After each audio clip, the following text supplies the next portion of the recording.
those magnificent men in their flying machines. They go up to the up, up, they go down to the up, down.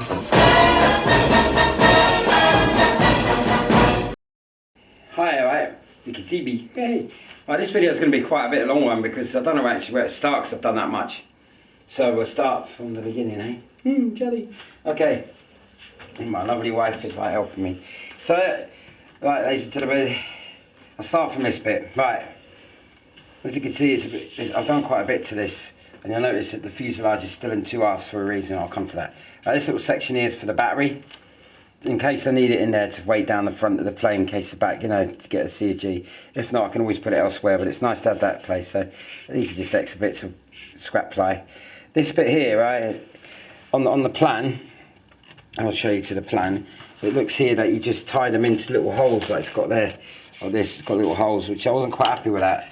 So what I've done is I've put pieces of hardwood in there, and I'm going to screw proper brackets on to hold the undercarriage.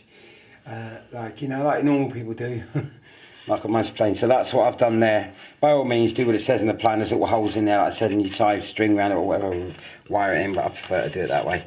So that was a piece there.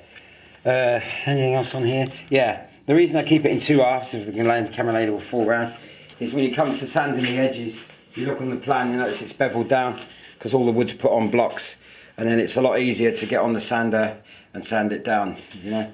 If you've got the rest of the fuse on it, it just makes it easier for me. Okay, so obviously this bit here needs to be all sanded. Again, I'll come to that when I get the top on and stuff like that. Okay, right, so that's the bottom bit. Right. As for the undercarriage, as I noticed, I feel sorry for the guy who's got the other model, because if you notice here, if you look at the plan, here's the plan there. That piece fits lovely. That's exactly, doesn't run the right way. That piece is the right piece. But unfortunately, I think whoever put the kit together put the wrong piece in, because it's two exactly the same. So as you can see, slight problem. Okay, so obviously I'm going to have to adopt to this, cut it down to size and bend the wires. Okay, but I feel sorry for the guy if the case is that the buyer's bought a kit and he's got the two short ones, he's going to have a problem there. Okay, so there's a mistake from DB Models. Okay, so never mind, I can sort that out. Right, so what else have I done? Right, okay, right, petrol tank's in. Okay, the plates are in that they said. Now you might notice here, this is not on the plan.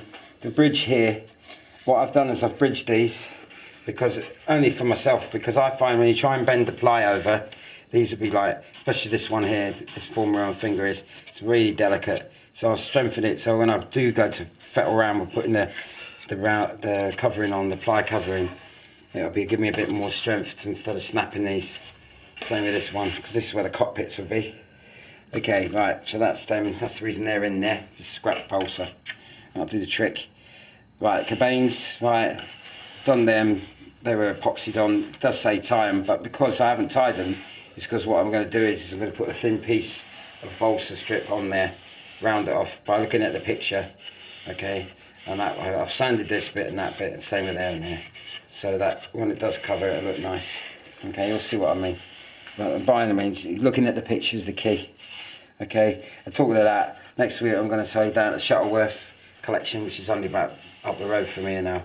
I'm going to get some pictures of the one in their collection, so I've got a bit more, I can add more detail to it, because the pictures online are okay, but I can't really see a lot of angles that I need to see, if that makes sense. So I'll be down there next week sometime and get the pictures there. Okay, so that's what else? So that's all white glued in and they're epoxied in. So that's nice. So that's basically it. Sanded. Obviously, then you've got your bottom block. Oh yeah, what I tend to do as well with the bottom block. So obviously it's got to be sanded there to shape. I'll turn it round. But I'll get the angle there. And once that's on, what I'll do is I won't glue that in. I'll screw that in purely because I want access to the bolts if I ever need to replace the engine and the battery, obviously. So that'll be screwed in with micro screws. That's what I do with most of my planes. Okay, got that with that. And obviously your plate there, that comes there. So there's your plate. You can see the difference there. Massive difference there at sundown, which I find quite bizarre. But there you go. That's how the kit came. Right, so that's basically that one. Everything else there, the petrol tank states, but so that came with a kit. So that's quite nice. So I'm going to connect it out when I have to.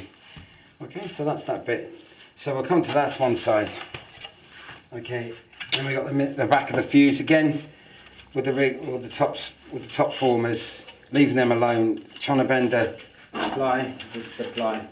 Trying to bend that ply round. Okay, I just see how, look at that. Right, when you want to bend the ply around, wherever it is there, I suppose. It just gives a bit of strength, and plus when you're flying, if you pick it up or whatever, you know, it's just me. You don't have to do it, like I say, it's down to your personal preference, but I find it a lot easier.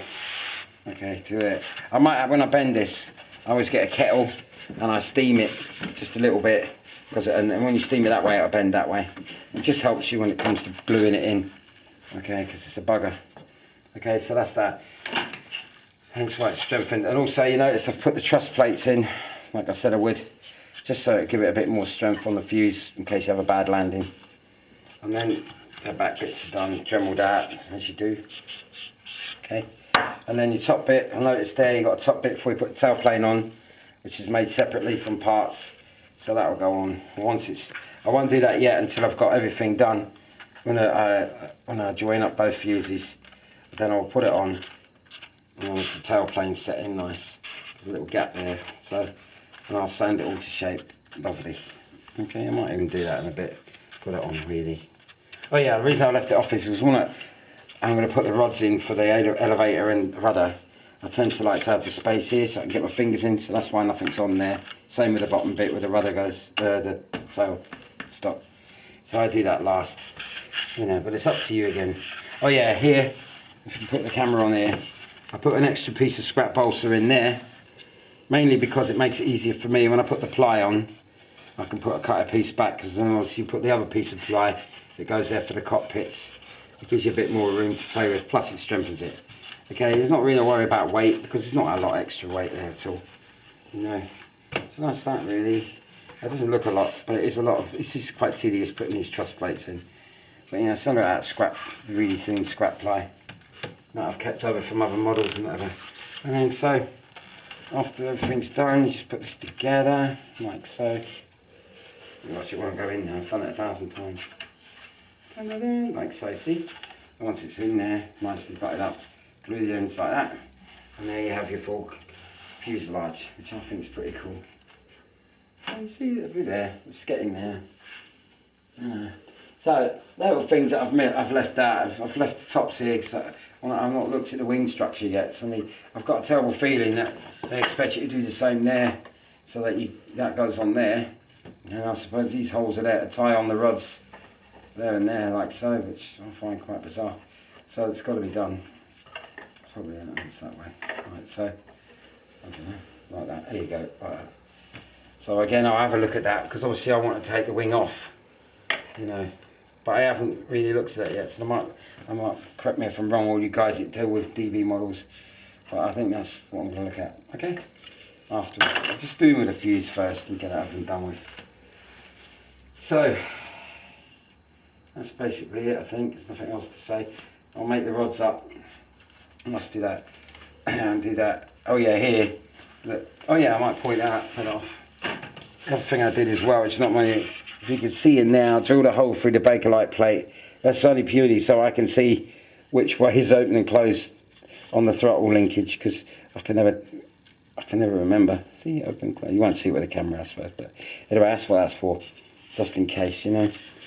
So, and then what I tend to do is I'm going to put a servo here, mini servo here. It's a lot easier to work the throttle there, you know. So that's not a problem. And ladies and gentlemen, I think that's about it. Anyone's got any comments, please put them on. Because I'm like, oh yeah, well then here is where the cockpit, the pilots are going to sit.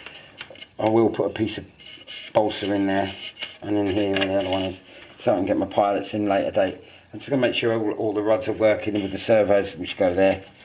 You know, the main servos, and that's all there is to it. Yeah, I'm looking forward to doing this. I can see this is going to be a bit of a problem.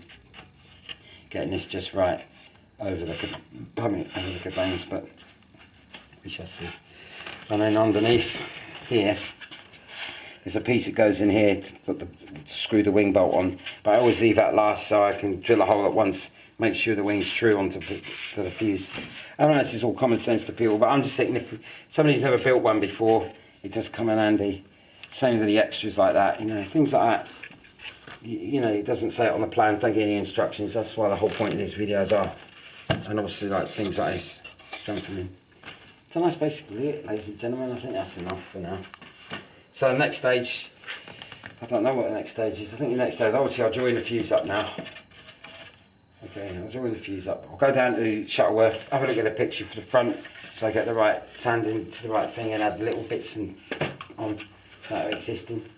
And have a look at the top of this, because that's plastic moulding. This plastic moulding, which sits on there like so. So obviously with the engine there now, I've got to work out what goes where. So,